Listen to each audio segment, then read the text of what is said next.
From KVUE News in Austin, you're watching Texas This Week with Ashley Goodo. Good Sunday morning. This week, one special session came to an end and another began. Plus, the federal government is halting Governor Greg Abbott's plan. That's where we'll start with the three things you need to know in Texas politics.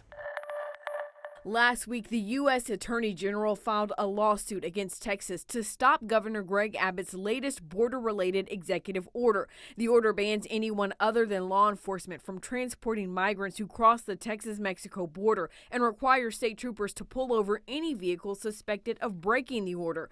This week, a federal judge sided with the Department of Justice, temporarily blocking Abbott's order. The next hearing in the case is scheduled for August 13th.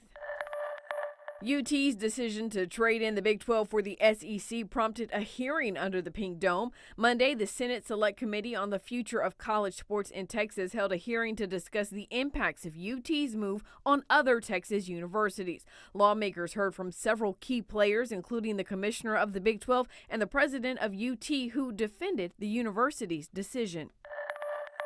Governor Greg Abbott wasted no time in calling lawmakers back to the Capitol to work on his agenda. Thursday, he issued the proclamation calling a second special for the 87th Texas Legislature to start the day after the first ended, Saturday at noon.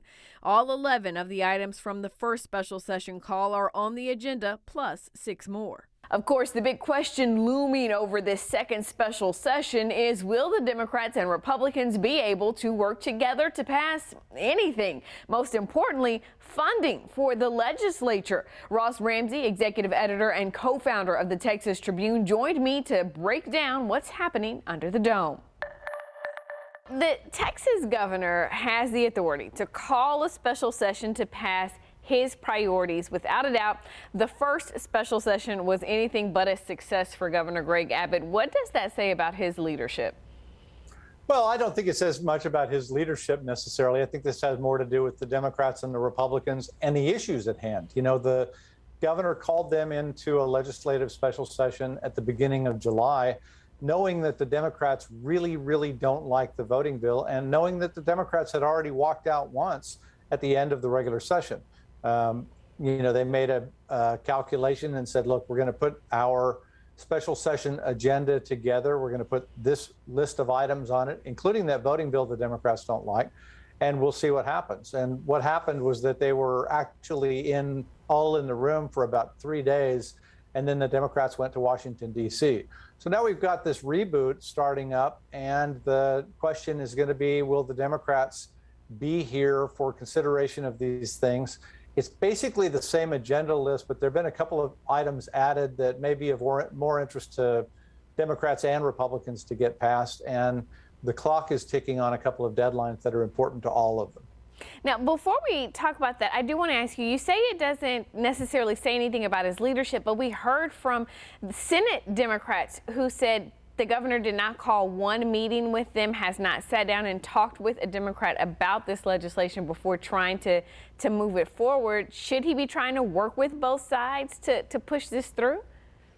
Well, the problem hasn't been in the Senate. The Senate has passed really strong versions of this bill a couple of times now. And, you know, the governor's immediate concern and the legislature's immediate concern is bringing the House Democrats along, or at least getting them in the room so the Republicans can vote this legislation out. You know, the governor's kind of directed his attention and kind of his fire hose toward the House, where his problem really is right now. The Senate Democrats have been relatively quiet throughout this. And like I said, this legislation has already passed in the Senate. That's not where the resistance is. Well, I think it's because the senators figure they just don't have the numbers to stop it. So, well, that's why the House members left. They, you know, ultimately this comes down to they didn't have the numbers to stop it. They didn't feel like they could get the Republicans in the House to negotiate the terms of the bill with them, and leaving for Washington, you know, was based on a slim bet, but a bet that either the Republicans back in Texas would moderate their bill, or that the Democrats in Washington would pass federal legislation that preempts whatever Texas is trying to do, or Georgia or Arizona. And that still could happen. And if that does happen, that's going to be really the only chance for a big win for the Texas Democrats. Otherwise, I think they've had a pretty bad month. And so when we talk about what they possibly could do moving forward, what actions they could take, give us some insight. What actions the Democrats could take? They can leave again. That puts some other legislation that they care about in peril, and you can't do that forever. The governor has said, I'm going to keep calling you back and back and back until you're here and we consider this legislation. A governor can't make the legislature pass something, but he or she can make the legislature come into session to talk about it. And, Greg Abbott has said he'll just keep doing that. And so the Democrats' choices are come in here and try to negotiate as best you can, or stay away and keep the Republicans at bay as long as you can. But ultimately, this is going to come to a vote if the governor's sticking to his guns. The second special session of the 87th Texas Legislature is underway after House Democrats successfully stopped any legislation, including election reform, from reaching the governor's desk in the first special. Let's continue our conversation with executive editor and co-founder of the Texas Tribune, Ross Ramsey. I do think, though, one of the things that can get lost in this conversation is the governor's Article 10 veto. He quite literally cut the funding to the entire legislative branch. And while the lawmakers will still get paid, the staffers won't come September 1st. And in 2017, when Governor Greg Abbott called a special session because the legislature failed to pass some sunset legislation, he did it in a way that I think was a little more collaborative. He put the sunset legislation and only the sunset legislation on the call. And then once lawmakers passed that, he went ahead and added all the other items. Why do you think he did not do that this time around? And I also want to point out the Senate, while they did pass most of the bills on, his call, they did not pass the Article 10 funding either. The circumstances were different. In 2017, the legislature goofed and they didn't keep an agency going that they needed to keep going. And so everybody came in wanting to do the same thing. So that was collaborative. The reason the governor vetoed the legislature's whole budget was out of, he was angry at Democrats for leaving in the last hours of the regular session and blocking this voting legislation. So he came back and said, well, if you're not going to do your job, I'm going to veto your legislation. And we started this brinksmanship and this standoff. Now we're getting down to it. As you pointed out, September 1st is the first day of the new budget. And if there's not a budget for the legislature, then about 2,100 state employees disappear. This includes the people who draft legislation, the people who draft the political maps that the legislature will be designing in the redistricting session, in the next few weeks. There's a lot of really important stuff that goes on. I think there are some temporary fixes, but the legislature wants a 2-year fix on that. And I think that, there's a chance that some legislators will be pushing to get that legislation through to keep that funding in place before they'll take up some of the things that the governor would like them to take up. A couple of other things that are on the agenda this time, schools are coming back in, and the Texas Education Agency doesn't have the ability now, they say, to give state funding to schools for online learning, only for in-class learning. And we've got this surge of COVID coming, and a lot of schools want to go back and do at least some online learning. So one of the things on the legislative agenda is to fix that, and Democrats and Republicans alike are hearing from parents and educators and really want to get that worked out. Another thing on the second special session agenda call is talking about the legislative quorum requirements. That potentially could have some big impacts. Talk to us about that. Well, there's a constitutional provision in the Texas Constitution that says you can't do business in the House or in the Senate unless you got 2/3 of the members present. So what the Democrats did, and the way the July session got busted, was more than 1/3 of the House, all Democrats, left the state. And because there weren't at least 100 members in the 150-member House, the House couldn't meet. It's a constitutional rule. You'd have to change the Constitution to lower the requirement.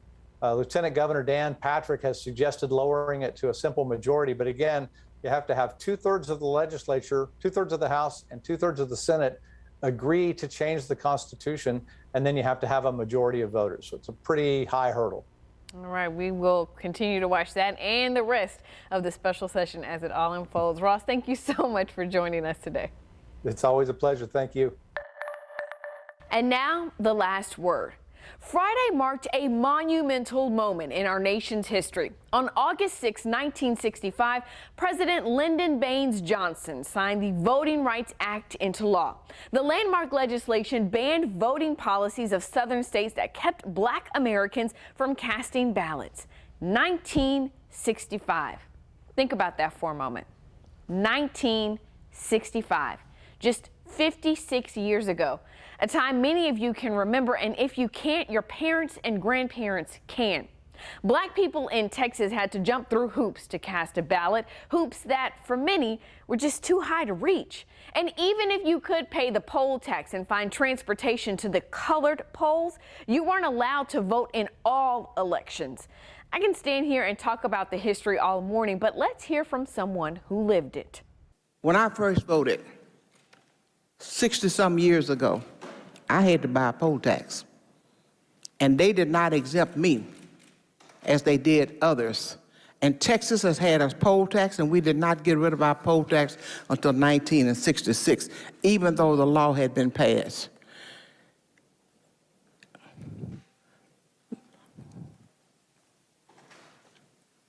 I could not vote. My grandmother could not vote in the primary, Chairman Raskin. And you want to know why? Because she was Black, and primaries was for white only. State Representative Synfronia Thompson is the longest-serving woman in the Texas House, someone elected decade after decade by the people of Houston to represent them. She's respected in the halls of the Capitol, has served in numerous leadership positions. She is educated, accomplished, a patriot, but none of that mattered. 1965. And here we are, 56 years later, and lawmakers are still fighting about voting. If you've watched KVUE for some time now, you know I am passionate about voting. Every chance I get, I'm on TV advocating for you to vote. I mean, I launched a whole initiative called Vote Texas. My message hasn't changed. No matter what is said, no matter what law is passed, no matter who is in the polling location watching you, vote. If your ballot wasn't so important, if you truly had no power, if your one vote didn't make a difference, there wouldn't be a fight happening inside 1100 Congress Avenue. That's the last word. And this has been Texas This Week.